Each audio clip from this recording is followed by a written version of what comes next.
Hello everyone, today I have great pleasure to introduce Noemi from Tokyo. She's our new member and she has a couple of things what she's doing right now. So Noemi, it's a great pleasure to have you in our group. Thank you for inviting me for the interview. Nice to meet you for the first time. So can you share how you come up to live in Tokyo and what is your background? Yeah, of course. So basically, I'm an ex-Hungarian. I was born in Hungary, but recently I got the Japanese nationality citizenship. So now I'm a Japanese citizen since 2020. In Hungary, basically, I was studying at the university. I graduated from Japanese master, also communication master and teaching master. And after I graduated, I came to Japan to find a job, and I was very lucky because I kind of find a job at Haneda Airport very quickly, which gave me a good visa for 5 years. And while I was working there, I kind of built up my own private business, which is an English teaching school. Mm-hmm. And right now I'm doing that, and I'm also doing modeling and acting. But I started modeling in Hungary actually when I was 16 years old. But of course, since I love to do modeling and acting, I kind of just continued it in Japan. Okay, great. So from Hungary to Japan, it's kind of a very different culture, but at the same time, I know the Hungarian and Japanese have a similar grammar. So share a little bit more, how was in your case to learn new language and adjust to the new culture? Okay, so as you said, Hungarian language is a little bit similar to Japanese language. Definitely the pronunciation is very similar. So when a Hungarian person starts to learn Japanese language, or a Japanese person starts to learn Hungarian language, we have less accent, I guess. Mm-hmm. So our pronunciation is very good. And the grammar, some parts of the grammar are similar. Mm-hmm. But in the school, we mainly teach English, but I have students who are learning from me Hungarian language, which is very funny. But, they wanted to try, so I let them try. And in terms of your modeling career in Hungary and now in Japan, so can you share that experience as well? How was that in Europe and how is that in Japan? Is there differences? And if that's so, please share a little more. Yes, it's a very interesting topic. Actually, I can talk about it for hours. But mainly, so I started when I was 16 years old. And, in Europe and Japan is very different because in Europe, you get a contract right away. If a modeling company wants to work with you, you definitely got a contract. And basically, they make sure that you get a job every month. And some contract says that even if you don't have shoots every day, you will still get kind of amount of money as it's a salary, right? In Japan, unfortunately, it's different. So, and definitely for foreigners, because I started as a foreigner citizen in Japan. So to get the contract as a foreigner citizen is very hard. If I remember right, mainly half people get contracts. So half Japanese and half other country. People get a contract, but it's really hard to get a contract. You can get a registration, and basically that's all. And that doesn't mean that they're gonna take care of you, or it doesn't mean that they're gonna get you jobs. It just means that you're registered and you have to go to auditions, and then maybe you get the job, maybe you don't.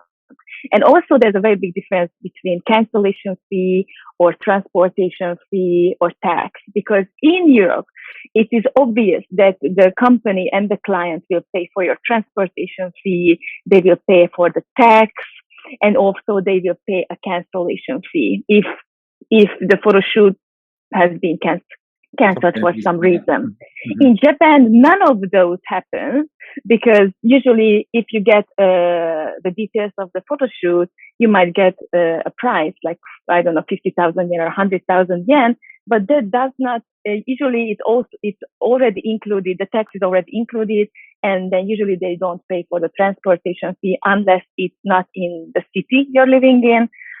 And cancellation fee, I mean, it's just not happening. Although the law says that they have to pay cancellation fee, but the moment you mention cancellation fee, there's no way you're ever gonna get a second job from that company or that client. To be really honest, so it's very different.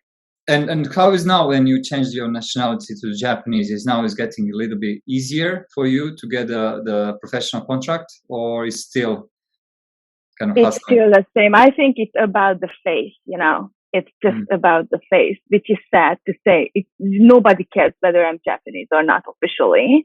mhm, I'm trying to get into modeling agencies who mainly have Japanese models or actresses, mhm. but it's really hard to get in. To be honest, it's mainly going on just face, based on face. Yeah. Is there anything which is you think it's good about this industry in Japan, except or the contract is not professional? How about when you finally get some job is? Well, I just love it. I love itself, the photo shoot, and it's just exciting for me. So I have no problem with the industry, but there are differences. So don't dream about that. You just come here and you're just gonna get a contract and you're just gonna be so famous that everybody's gonna kiss your ass. It's not gonna happen. Okay, so you have to work for it. Even me, I mean, I'm not young anymore. I'm still trying, and I think the people who doesn't give up and like to do it very much, then they will eventually get some jobs, but it's hard to get in this industry in Japan. Fortunately, you had a plan B and you launched your business. So how is that experience? Please share how is that to start your own business as a foreign in Yeah. Japan? Is that just like everywhere else when you start your business, or is also something different here? Well, let's say, of course, it's a little bit different, but although I never had a company in Hungary because right after I graduated, I basically came to Japan, but I know people who have companies in Europe. So it is different, but kind of similar.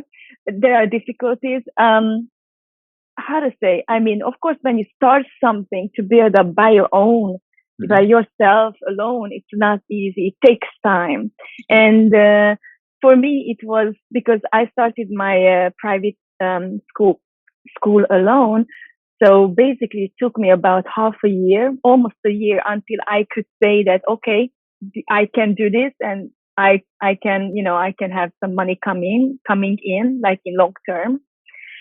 So it takes time. This one too, unfortunately. But So it's I a think it's Kabushi Kaisha, it's KK?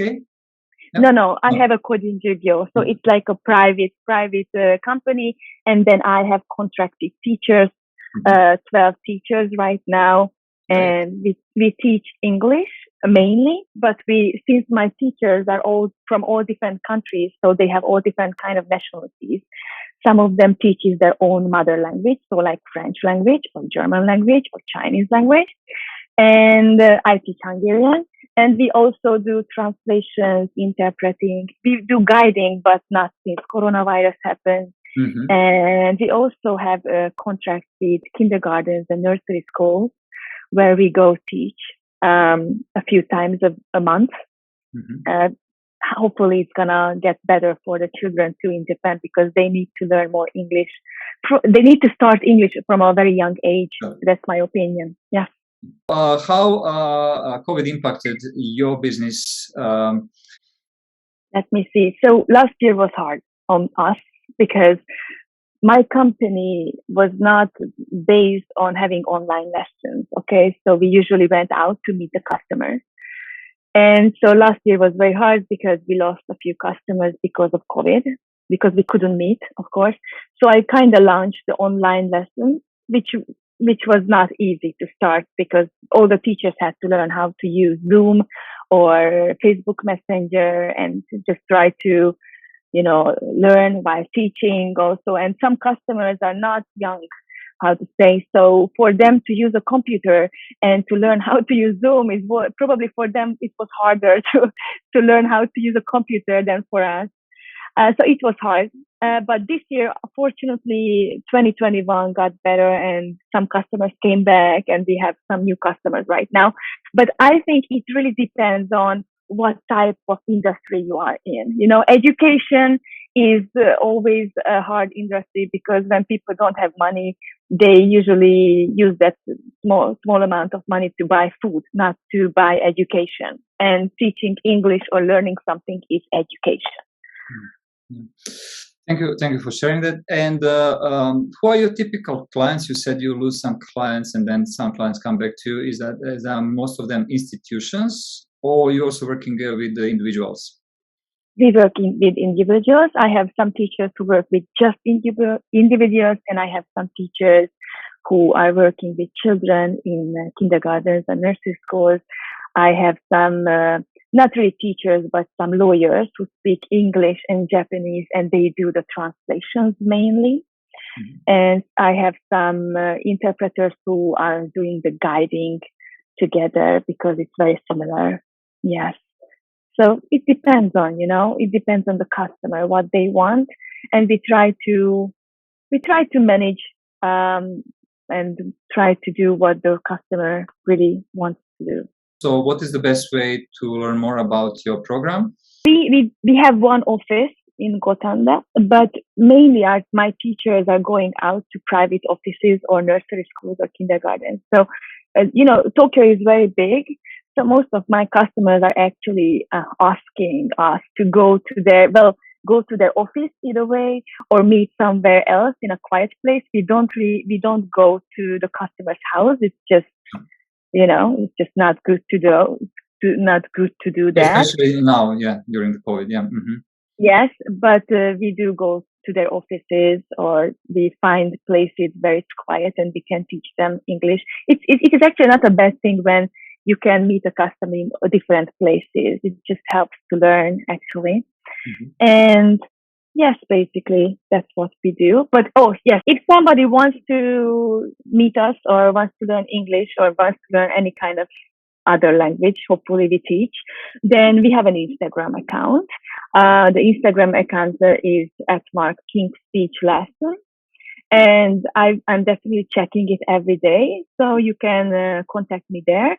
Or we have a Gmail address like kingspeechlesson@gmail.com. You can find me there too. And, if you have any questions, just please ask. We can speak Japanese language. So if you don't speak English, it's okay. Just write me in Japanese. I will answer in Japanese. And yes, basically, yeah.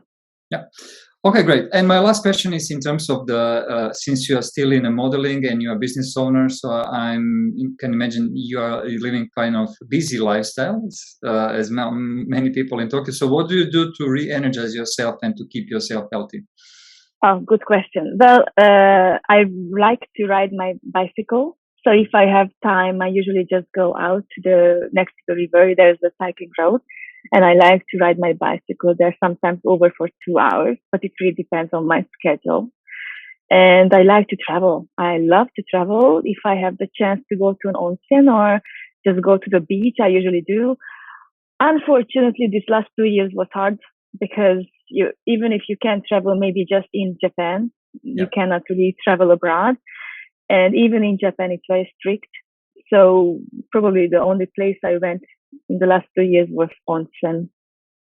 Some onsen traveling, Yeah. So for all people who don't know what is onsen, can you explain? Yeah, it's basically a hot bath or something like that. It's a spring. It's a hot spring basically, and usually there's a hotel there. You can stay there, and it's very relaxing. Usually they have very good Japanese food, bashoku.